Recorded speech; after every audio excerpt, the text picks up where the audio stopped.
क्या भारत में फिर से लॉकडाउन लग जाएगा? क्या भारत में आने वाली है तीसरी लहर? सावधान हो जाइए, क्योंकि जैसे ही चाइना ने अपनी जीरो कोविड पॉलिसी के सख्त नियमों में छूट दी, वहां पर कोविड के केसेस में भारी उछाल देखने को मिला है। चाइना सहित कई देशों में कोरोना के मामले बढ़ रहे हैं, जिसकी वजह से भारत की भी चिंता बढ़ गई है। चीन में कोविड के मामले बढ़ने का एक और कारण कोरोना का नया वेरिएंट है। इस वेरिएंट को ओमिक्रॉन BF.7 नाम दिया गया है और ये ओमिक्रॉन वेरिएंट के परिवार का ही हिस्सा है। यानी पिछले साल जो ओमिक्रॉन वेरिएंट मिला था, ये वेरिएंट उसी के म्यूटेशन से जन्मा है। और बड़ी बात यह है कि ये पुराने वेरिएंट से भी ज्यादा खतरनाक है। कोरोना विस्फोट के बाद पूरी दुनिया की नजर चीन पर है, क्योंकि दुनिया चीन को इस लहर का जिम्मेदार मानती है। जीरो टॉलरेंस पॉलिसी लगाने के बावजूद चाइना के लोगों में महामारी फैल चुकी है। ये संक्रमण इतना बढ़ गया है कि चाइना को नए हेल्थ क्लिनिक और हॉस्पिटल बनवाने पड़ रहे हैं। करीब 3 करोड़ आबादी वाले शंघाई शहर में संक्रमण तेजी से बढ़ रहा है। यहाँ फीवर क्लिनिक के बाहर लंबी कतारें लगी हुई हैं। एक सर्वे के मुताबिक शंघाई में 50% आबादी संक्रमित हो चुकी है। दूसरे देशों में उसे कहीं बैन न कर दिया जाए, इस चक्कर में चाइना ना तो देश के हालात बयां कर रहा है और ना ही कोई आंकड़े जारी कर रहा है।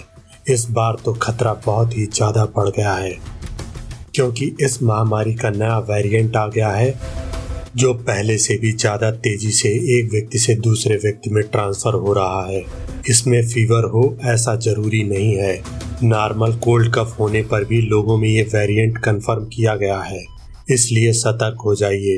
अपनी इम्यूनिटी बढ़ाने के लिए आयुर्वेदिक तरीकों का इस्तेमाल करें और बाहर निकलने पर मास्क का इस्तेमाल करें।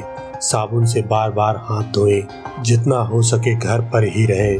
भीड़ भाड़ वाली जगहों पर कम से कम जाएं।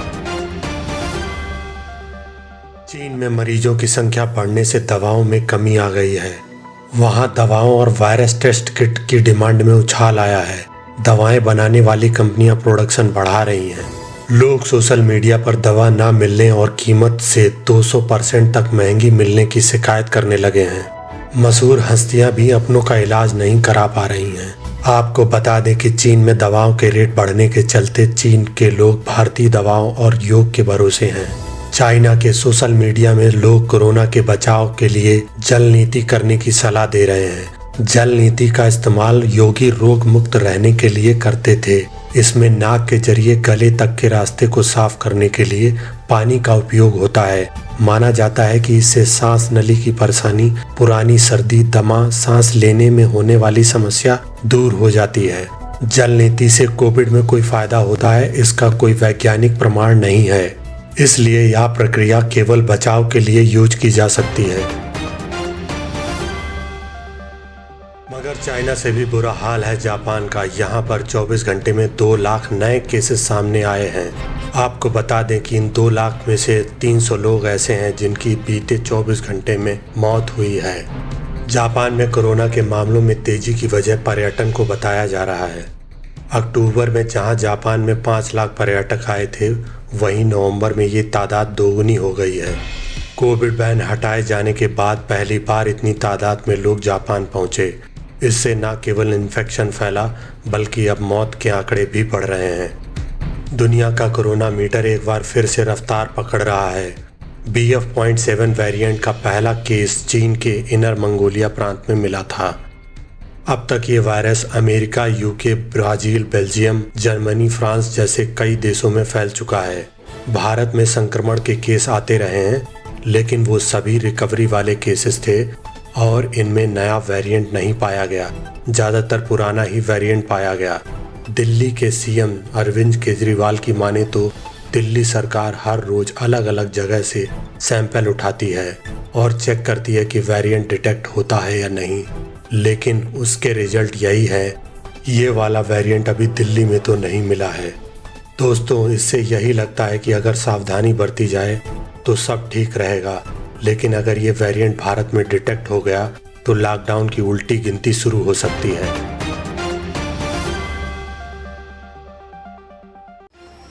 अमेरिका के अखबार वाशिंगटन पोस्ट के अनुसार शायद यह संकट वैसे ही दुनिया को हिलाकर रख देगा जैसे 3 साल पहले वुहान आउटब्रेक के समय हुआ था, जिसमें पूरी दुनिया ठप हो गई थी।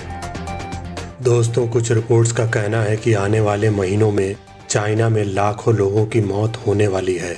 ये नया वेरिएंट वहां की 1/3 पॉपुलेशन को इन्फेक्ट करने वाला है।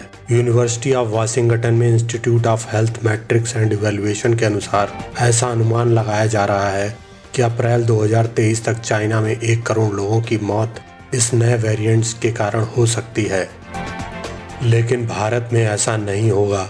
लॉकडाउन की नौबत तो आएगी, लेकिन तब जब लोग पॉलिसी और गाइडलाइंस को फॉलो नहीं करेंगे। भारत का हाल चीन जैसा नहीं होगा। एक्सपर्ट का कहना है भारतीयों को अभी घबराने की कोई ज़रूरत नहीं है, क्योंकि पिछली बार जब महामारी फैली थी तब ये देखा गया था कि भारत के लोगों की नेचुरल इम्यूनिटी किसी और देश के लोगों की नेचुरल इम्यूनिटी से ज़्यादा बेहतर है और भारत के लोगों ने जल्द ही रिकवर भी कर लिया था। भारत में कोविड-19 के नए वेरिएंट के संभावित खतरे को देखते हुए सरकार ने कहा है कि वह टीकाकरण अभियान को सख्ती से लागू करने पर ध्यान दे रही है। सरकार ने लोगों से अपील की है कि लोग खुद को कोरोना के संक्रमण से बचाएं और सार्वजनिक क्षेत्र में जाते समय मास्क जरूर पहनें, सोशल डिस्टेंसिंग फॉलो करें, बार बार साबुन और पानी से हाथ धोते रहें या फिर सैनिटाइजर का इस्तेमाल करें। बीमार महसूस होने पर घर पर ही रहें। बुजुर्ग, डायबिटीज और हाई ब्लड प्रेशर के मरीज विशेष सावधानी बरतें। सभी नागरिक वैक्सीन का बूस्टर यानी तीसरा डोज जरूर लगवाएं। प्रधानमंत्री नरेंद्र मोदी ने 22 दिसंबर को एक हाई लेवल रिव्यू मीटिंग बुलाई ताकि क्रिसमस और न्यू ईयर पर महामारी को फैलने से रोका जा सके।